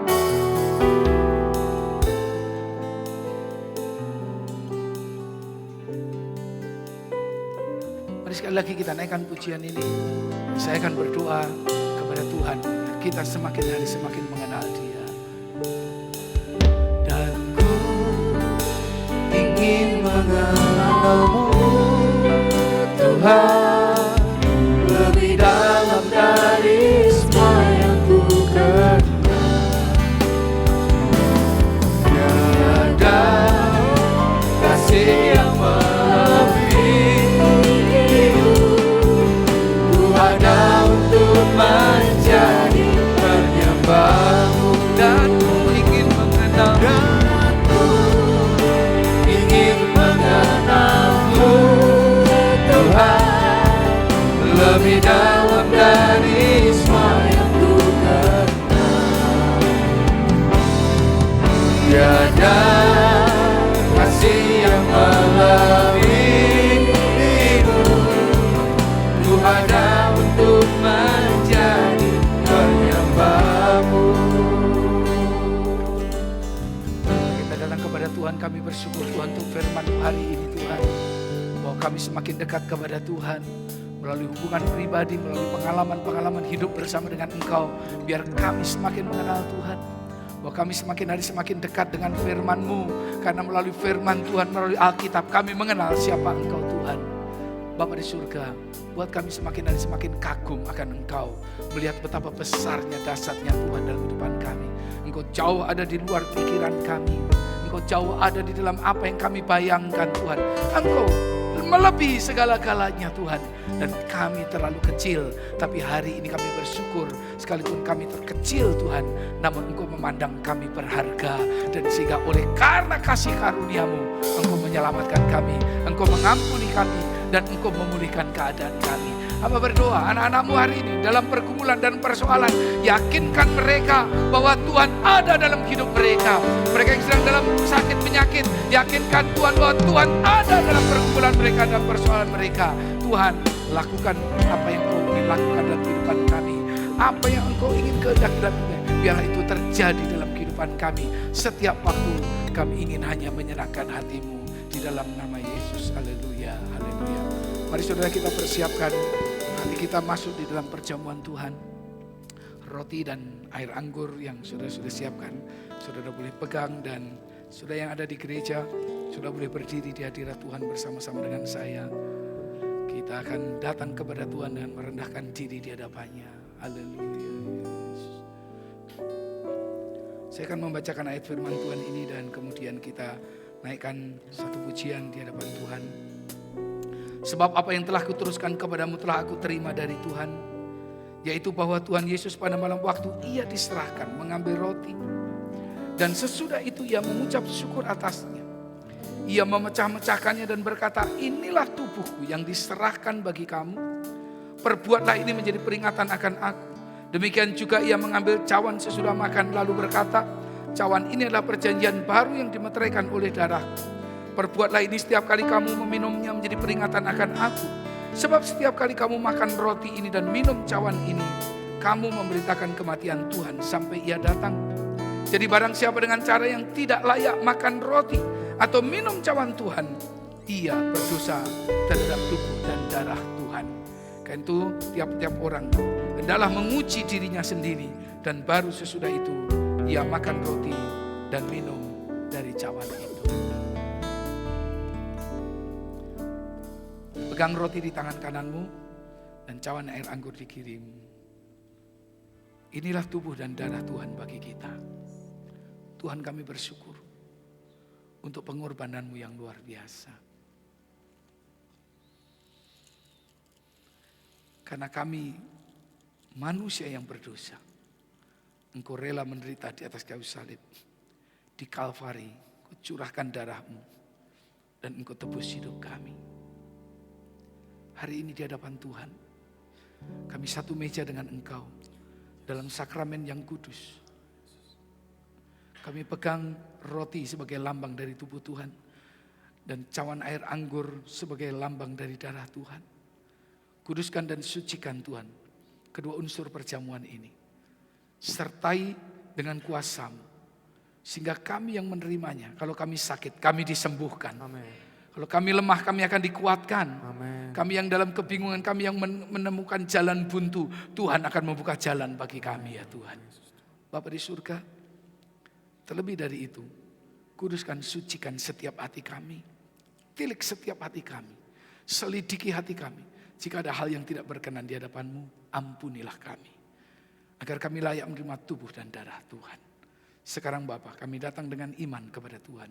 Dengan penuh ucapan syukur, kami datang untuk menerima tubuh dan darah-Mu. Bapak Ibu yang dikasihi oleh Tuhan, angkat roti di atas kepala kita. Inilah tubuh Tuhan bagi kita. Dengan mengingat perkataan Tuhan yang berkata, inilah tubuhku yang diserahkan bagi kamu. Dan dengan penuh ucapan syukur, penuh dengan iman percaya akan kuasa tubuh Tuhan. Mari kita terima dan kita makan tubuh Tuhan bersama. Dalam nama Tuhan Yesus.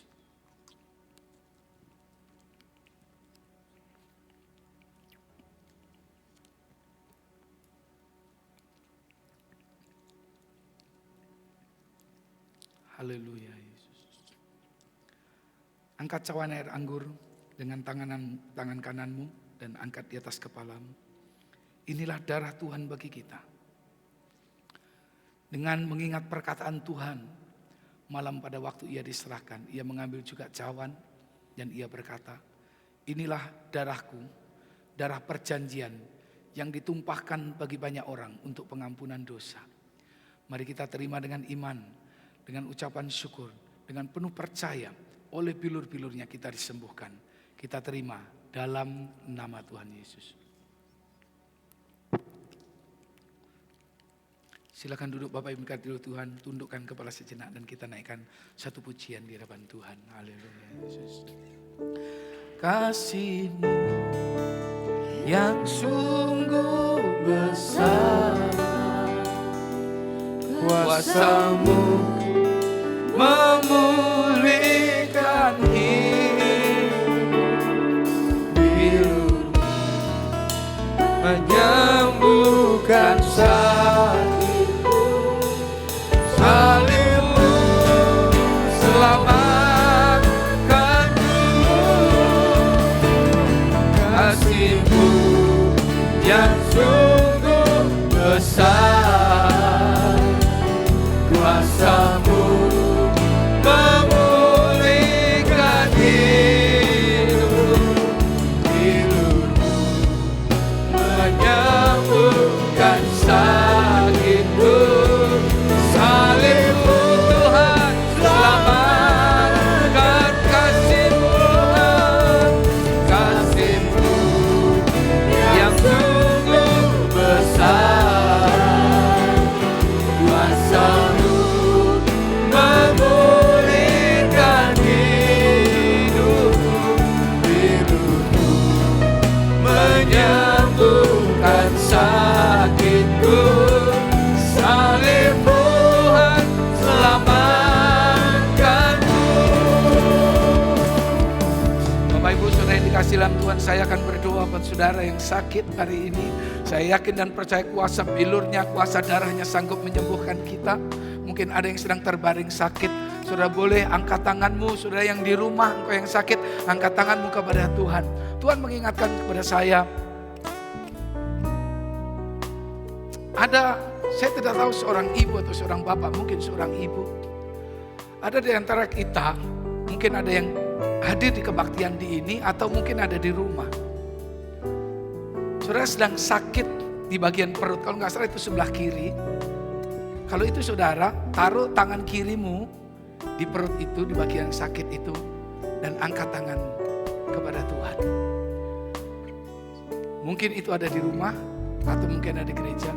Taruh tangan kirimu di bagian perutmu yang sakit dan angkat tanganmu kepada Tuhan.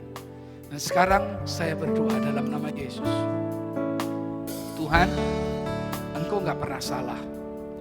Tuhan, janjimu ya dan amin. Akan ada keluar kesaksian dari mulut orang percaya. Mukjizat terjadi hari ini di dalam nama Yesus. Semua sakit penyakit disembuhkan oleh bilur-bilur Tuhan, oleh bilur-bilur Yesus disembuhkan. Tuhan, anakmu yang sedang sakit di bagian perutnya, jamah sekarang dan sembuh sekarang. Semua sakit penyakitnya diangkat oleh Tuhan di dalam nama Tuhan Yesus. Tidak lagi sakit, tidak ada lagi sakit penyakit. Sembuh karena bilur Tuhan. Sembuh di dalam nama Tuhan Yesus. Terima kasih Tuhan. Kami yakin dan percaya, Engkau yang lemah jadilah Engkau kuat. Karena kuasa tubuh Tuhan mengalir dalam hidupmu. Engkau yang sakit, Engkau yang lemah, Engkau yang gak berdaya, hari ini bangkitlah, kuat kembali. Sebab darah Yesus mengalir dalam tubuhmu. Kuasa tubuhnya memulihkan hidup saudara. Terimalah semua dalam kasih karunia Allah di dalam nama Tuhan Yesus. Haleluya. Kasih-Mu yang sungguh besar, kuasa-Mu memulihkan hidupku, hidupku menyembuhkan sakitku, salib-Mu selamatkanku, kasih-Mu yang sungguh besar, kuasa-Mu memulihkan hidupku, bilur-Mu menyembuhkan sakitku, salib-Mu selamatkanku. Kasih tepuk tangan yang meriah bagi Tuhan kita. Kami bersyukur Tuhan buat hari ini Tuhan. Berkati hamba-Mu Bapak Gembala Tuhan yang sudah menyampaikan isi hati-Mu. Berkati keluarga, berkati anak-anak, semuanya Tuhan apa yang dikerjakan Tuhan bawa dengan mujizat-Mu Tuhan. Menyertai dengan mujizat-Mu. Kami bersyukur berkati semua jemaat Tuhan yang hadir di gereja maupun yang mengikuti ibadah ini melalui Zoom online Tuhan. Kami bersyukur buat semuanya, biarlah damai sejahtera Tuhan itu mengalir dalam kehidupan kami semua Tuhan. Terima kasih buat perjamuan, terima kasih buat semuanya Tuhan. Terpujilah nama-Mu, haleluya. Amin. Berapa banyak yang diberkati, kasih lambaikan tangan dan kasih tepuk tangan yang meriah bagi Tuhan kita yang dahsyat, haleluya. Dan pagi hari ini saya akan menambahkan beberapa pengumuman bagi Bapak Ibu Saudara. Yang pertama sekali lagi terima kasih, kami segenap yang hadir hari ini pelayan-pelayan Tuhan mengucapkan terima kasih kepada antusias Bapak Ibu Saudara meskipun hujan dan juga mungkin jaringan agak error tapi tetap setia untuk mengikuti ibadah ini dari awal sampai selesai dengan penuh antusias. Jadi Tuhan memberkati apa yang sudah Bapak Ibu Saudara kerjakan. Dan kembali nanti hari Kamis ya ada doa malam dilayani oleh Pastor Samuel dengan tema masih yang sama dengan seri yang ketiga tentang antikris, vaksin dan 666. Jadi sesi ketiga. Jadi saya percaya sesi 1, sesi 2 ada antusias yang luar biasa. Saya sesi 2 nggak bisa ikut tapi puji Tuhan ada rekamannya jadi saya bisa tetap mengikuti. Nanti tinggal hari Kamis ini akan ada sesi yang ketiga. Dan kemudian minggu depan ibadah akan dilayani kembali oleh Bapak Gembala, Pastor Samuel.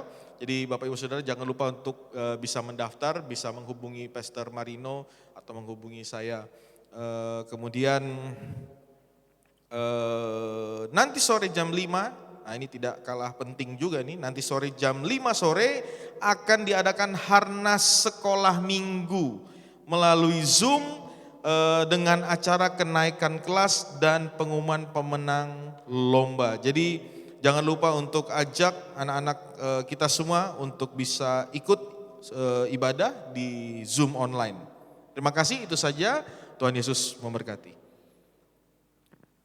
Haleluya, mari kita tutup ibadah pada siang hari ini dengan bersukacita. Mari semua saya undang bangkit berdiri bersama-sama.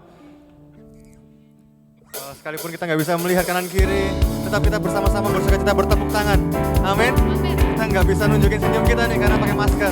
Tapi kita percaya siang hari ini kita bersuka cita saat memuji memuliakan Tuhan. Haleluya.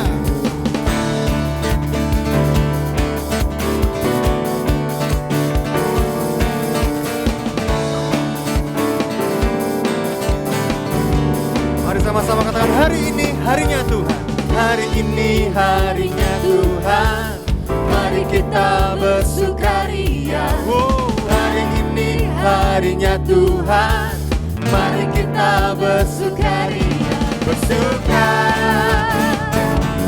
di dalam Tuhan. Bersuka di dalam Tuhan. Katakan hari ini harinya Tuhan. Mari kita bersukaria. Hari ini harimu Tuhan. Kami nyatakan dengan bersuka. Bersuka. Mari yang di rumah bersama-sama. Bersuka di dalam. Sekali lagi kita bersuka. Di dalam Tuhan. Bersuka cita. Mari rayakan. Rayakan kehadiran Tuhan, sebab Dia yang layak dipuji. Rayakan kehadiran Tuhan, sebab Dia yang layak dipuji. Bersuka di dalam Tuhan. Bersuka di dalam Tuhan. Dengan senyum katakan bersuka. Bersuka di dalam Tuhan. Mari bersuka di dalam Tuhan. Bertepuk tangan di atas kepala kita, harus bersuka. Bersuka di dalam Tuhan. Mari bersuka di dalam Tuhan. Kita sekali lagi bersuka di dalam Tuhan. Mari bersuka di dalam Tuhan. Bersuka. Haleluya. Saya persilakan Mr. Samuel.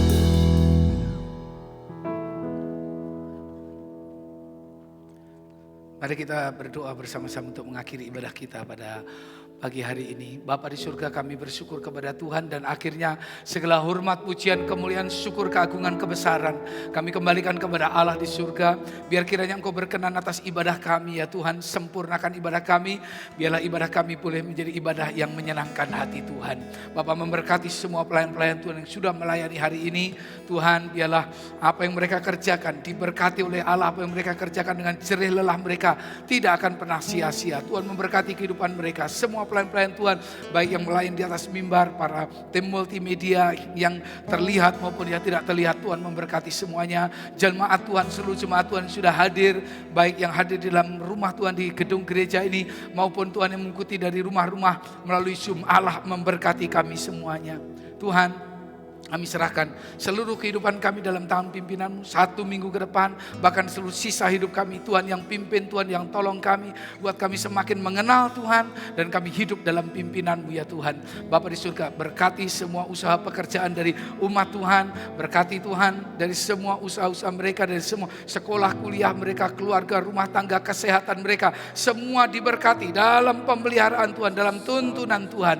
Bapa di surga, demikian juga sebentar kami akan memberikan persembahan untuk pekerjaan Tuhan. Biarlah Tuhan kuduskan, sucikan persembahan kami, baik persembahan biasa, persembahan persepuluhan, persembahan ucapan syukur, yang lain-lain Tuhan, baik yang kami bawa di rumah Tuhan melalui amplop-amplop persembahan maupun yang kami transfer. Allah memberkati kami semuanya, dan kami percaya kami tidak akan kekurangan bersama dengan Tuhan. Akhirnya segala pujian, hormat, kemuliaan bagi nama-Mu, dan kami serahkan sisa hidup kami dalam tangan Tuhan. Mari umat Tuhan angkat kedua tangan kepada Tuhan dan terimalah segala berkat, anugerah, kasih sayang dari Allah Bapa di surga, cinta dan kemurahan dari Tuhan kita Yesus Kristus, persekutuan, penghiburan, kekuatan dari Allah Roh Kudus menyertai kehidupan saudara dan saya mulai hari ini dan seterusnya, sehingga kehidupanmu diberkati, kesehatanmu diberkati, usaha pekerjaan, keluarga, rumah tanggamu, sekolah kuliahmu, hari-harimu, rencana-rencanamu diberkati mulai hari ini sampai selama-lamanya. Pulanglah, Tuhan memberkati. Semua diberkati, kita sama-sama berkata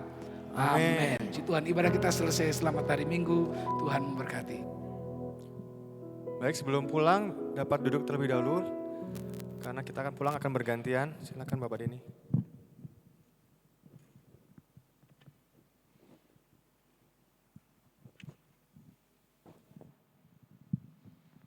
Ya, bagi Bapak Ibu jemaat yang ingin meninggalkan ruangan ibadah, terdahulu mungkin di yang di depan